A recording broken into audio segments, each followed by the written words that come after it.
রাতের বেঁচে যাওয়া রুটি দিয়ে এমন রেসিপি তৈরি করা যায় বন্ধুরা, যেটা দেখলে বাচ্চারা তো আঙুল চেটে চেটে খাবে, বড়রাও কোনো অংশে পেছনে থাকবে না। এতটাই টেস্টি এবং মজাদার হয়। আর এটা আপনারা মাত্র 5 মিনিটেই তৈরি করতে পারবেন। নমস্কার বন্ধুরা, মিঠুস ওভেনে আপনাদের সবাইকে স্বাগত জানাই। আজ আমি একদম অন্য একটি রেসিপি নিয়ে চলে এসেছি আপনাদের সামনে। আজকের রেসিপির জন্য লাগবে আমাদের 2টো রুটি। এখানে আমি একদম তাজা রুটি, মানে টাটকা টাটকা তৈরি করেছি, সেই রুটি নিয়েছি।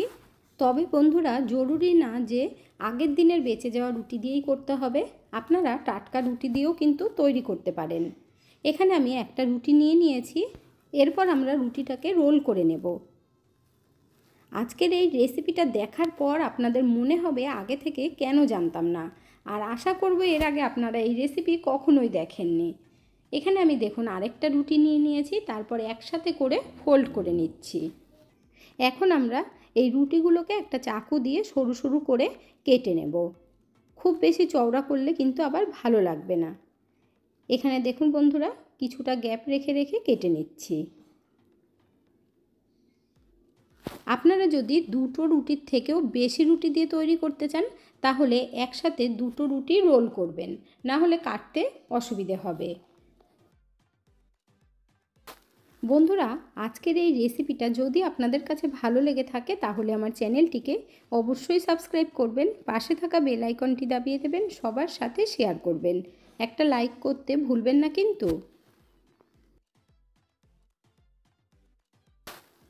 এখানে আপনারা দেখতেই পারছেন কত সুন্দরভাবে আমি এই রুটিগুলোকে কেটে নিচ্ছি। এখানে দেখুন পুরো রুটিটাই আমাদের কাটা হয়ে গেল। এখন এই রোল করা রুটিগুলো আমরা ভালো করে ছাড়িয়ে নেব, একটার সাথে একটা যেন লেগে না থাকে। রুটির এই রেসিপিটা আপনারা একবার তৈরি করে দেখবেন বন্ধুরা। বাচ্চারা তো আঙুল চেটে চেটে খাবেই, বড়রাও কিন্তু কোনো অংশে পেছনে থাকবে না। তারাও কিন্তু বানানোর জন্য আপনাদেরকে রিকোয়েস্ট করবে।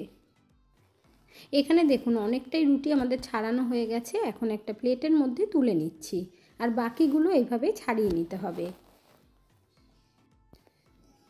এখানে দেখুন বন্ধুরা, 2টো রুটি কেটে ছাড়িয়ে নেবার পর অনেকটাই হয়েছে। এখন এই টুকরো রুটিগুলো আমরা ভেজে নেব। তার জন্য গ্যাসের উপরে কড়াইতে তেল দিয়ে বসিয়ে দিয়েছি, আর তেলটা গরম হওয়ার পর রুটিগুলো দিয়ে দিচ্ছি। তবে একসাথে বেশি দেবেন না, অর্ধেকটা দেবেন। এরপর একটা ঝাঁঝরি হাতা দিয়ে রুটিগুলোকে আমরা খুব ভালোভাবে ভেজে নেব। আর এগুলো ভাজার পর দেখবেন ভীষণ মচমচে হবে, শুধু শুধু খেতেও কিন্তু দুর্দান্ত লাগবে। রুটিগুলো এইভাবে ভাজার সময় গ্যাসের ফ্লেমটাকে বাড়িয়ে দেবেন, তাহলে দেখবেন 40 থেকে 50 সেকেন্ডের মধ্যে খুব সুন্দরভাবে ভাজা হয়ে যাবে। দেখুন লাল লাল করে ভেজে নিয়েছি, এখন তেলটা ঝরিয়ে তুলে নিতে হবে। আর রুটির মধ্যে দেখবেন একটুও তেল থাকবে না। এইভাবে আমরা বাকি রুটিগুলো ভেজে নেব। আজকের এই রেসিপিটা আপনাদের দেখার পর হুশ উড়ে যাবে, কারণ এটা এমনই একটি রেসিপি একদম আলাদা, মানে না তো আপনারা আগে কখনো দেখেছেন না খেয়েছেন। দেখুন বন্ধুরা, সেকেন্ড ব্যাচের রুটিগুলো আমাদের ভাজা হয়ে গেছে। তেলটা ঝরিয়ে তুলে নিতে হবে।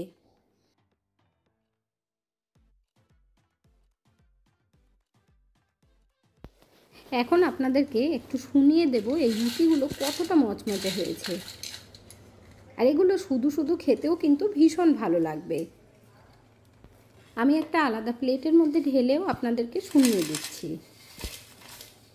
খুব সুন্দর হয়েছে না? হাতে নিয়ে এইভাবে ভেঙে দেখবেন বন্ধুরা, একদম টুকরো টুকরো হয়ে যাবে। দেখুন আজকের রেসিপিটা ভীষণ ইন্টারেস্টিং হতে চলেছে বন্ধুরা। আর তার জন্য কি করতে হবে চলুন দেখে নেবেন।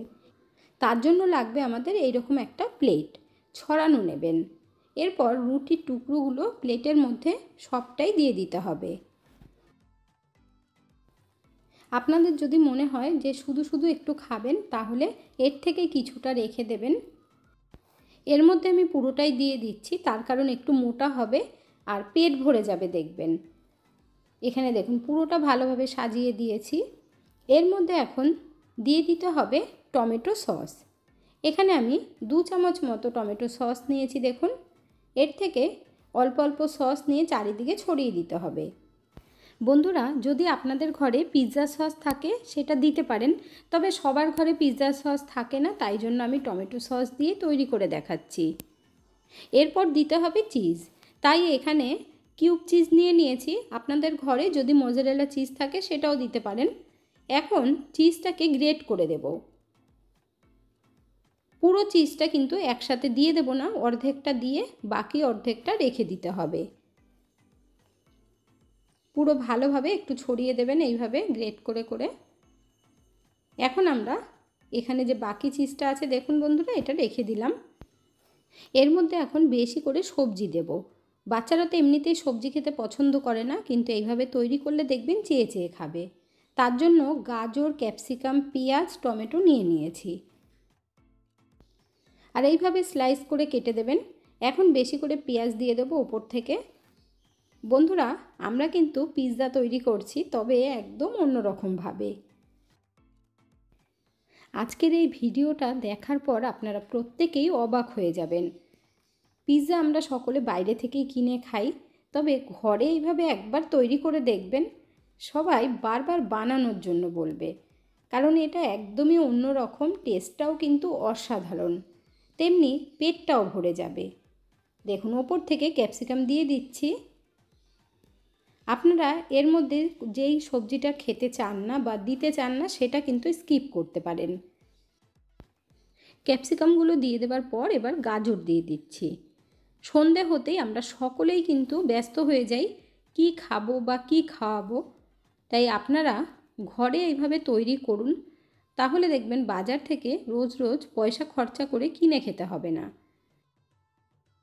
এরপর টমেটোগুলো সব দিয়ে দিতে হবে। অর্ধেকটাই টমেটো নিয়েছি।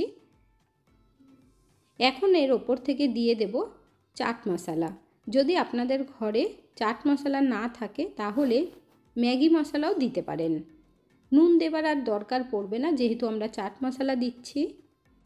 এরপর দিয়ে দিচ্ছি অরিগেনো। যদি আপনাদের ঘরে না থাকে তাহলে কোনো অসুবিধে নেই, এমনিই তৈরি করবেন, তাতেও ভালো লাগবে, যেহেতু ম্যাগি মশলা দেওয়া হবে বা চাট মশলা দেওয়া হবে সেই কারণে। এরপর ওপর থেকে দিয়ে দেব চিলি ফ্লেক্স। এখানে আমি একটা লঙ্কা টুকরো করে কেটে দিয়েছি। চিলি ফ্লেক্সটা শেষ হয়ে গেছে আর তৈরি করা হয়নি, তাই আপনাদের ঘরে চিলি ফ্লেক্স না থাকলেও কিন্তু আপনারা লঙ্কা ছোট ছোট টুকরো করে কেটে দেবেন। এরপর ওপর থেকে চিজ দিয়ে দিচ্ছি। শুকনো লঙ্কা আপনারা রোদে দিয়ে একটু গরম করে নেবেন, তারপর মিক্সিতে দিয়ে হালকা হালকা করে ঘোরাবেন, দেখবেন খুব সুন্দর চিলি ফ্লেক্স আপনাদের তৈরি হয়ে গেছে। এরপর নিয়ে নিলাম স্লাইস চিজ। একটু এক্সট্রা চিজি বানাবো, খেতে আরও বেশি ভালো লাগবে। এখন এই স্লাইস চিজটার থেকে ছোট ছোট টুকরো করে দিয়ে দিতে হবে। ওপর থেকে এইভাবে স্লাইস চিজ দিয়ে দিলে দেখবেন খেতে আরও বেশি ভালো লাগবে, আর বাচ্চারা এই কারণেই কিন্তু ভালো খাবে বন্ধুরা। এখন আমরা ওপর থেকে দিয়ে দেব সুইট কর্ন। আপনাদের ঘরে যদি সুইট কর্ন না থাকে মটরশুঁটি হালকা করে ভাপিয়ে নিয়েও কিন্তু দিতে পারবেন, বা ঘরে ফ্রোজেন মটরশুঁটি বা মটর থাকলেও দিতে পারেন। এখানে দেখুন বন্ধুরা, সুইট কর্ন দিয়ে কত সুন্দর সাজিয়ে দিয়েছি। ওপর থেকে একটু অরিগেনো দিয়ে দেব। ওপর থেকে অরিগেনো দিয়ে দেবার পর স্লাইস চিজ আমি কিছুটা রেখেছিলাম, দেখুন দিয়ে দিচ্ছি। রুটির টুকরো পিৎজা বা রুটির পট্টি পিৎজা আমাদের কিন্তু বেক করার জন্য একদম রেডি হয়ে গেছে। গ্যাসের ওপরে একটা কড়াই বসিয়ে দিয়ে ভালোভাবে গরম করে নিয়েছি, আর তার মধ্যে একটা স্ট্যান্ড বসিয়ে দিয়েছি। এবার 2 থেকে 3 চামচ জল দিয়ে দিতে হবে। এইভাবে একটু জল দিয়ে নিলে তবে পিৎজার মধ্যে যে চিজ দেওয়া আছে খুব তাড়াতাড়ি মেল্ট হয়ে যায়। দেখুন ভাপটা খুব সুন্দরভাবে বেরোচ্ছে। প্লেটটা বসিয়ে দিলাম। এরপর ওপর থেকে একটা ঢাকনা দিয়ে ভালোভাবে ঢেকে দিতে হবে। তারপর 3 থেকে 4 মিনিটের জন্য এইভাবে রেখে দেব। গ্যাসের ফ্লেম মিডিয়াম আঁচে দিয়ে বেক করে নিয়েছি 3 মিনিট। দেখুন বন্ধুরা, কত সুন্দরভাবে আমাদের পিৎজা রেডি হয়ে গেছে, আর চিজটাও কিন্তু খুব সুন্দরভাবে মেল্ট হয়ে গেছে। এখন আমরা একটা সাঁড়াশি দিয়ে নামিয়ে নেব। আপনারা যখন এইভাবে তৈরি করবেন অল্প জল ছড়িয়ে দেবেন, তাহলে ভাপটাও খুব সুন্দরভাবে উঠবে। সার্ভ করার জন্য পিৎজা আমাদের একদম রেডি হয়ে গেছে। দেখতেও কিন্তু খুব সুন্দর লাগছে। দেখুন বন্ধুরা, কেউ বুঝতেই পারবে না রুটি দিয়ে তৈরি করা হয়েছে। আর খেতে কিন্তু সত্যি বলছি বন্ধুরা, অসাধারণ হয়েছে। আমার তো পুরো তর সইছিলই না এটা খাওয়ার জন্য। পিৎজাটা এতটাই গরম যে তোলাই যাচ্ছিল না। এইভাবে দেখুন একটু একটু করে তুলে নেবেন আর খেতে থাকবেন, মন ভরে যাবে আপনাদের। সবজিতে ভরপুর রুটি টুকরো পিৎজা আমাদের কত সুন্দরভাবে রেডি হয়ে গেছে। এতক্ষণ ধৈর্য ধরে ভিডিওটি দেখার জন্য অসংখ্য ধন্যবাদ। ভালো থাকবেন, সুস্থ থাকবেন। দেখা হচ্ছে পরের ভিডিওতে। Thank you.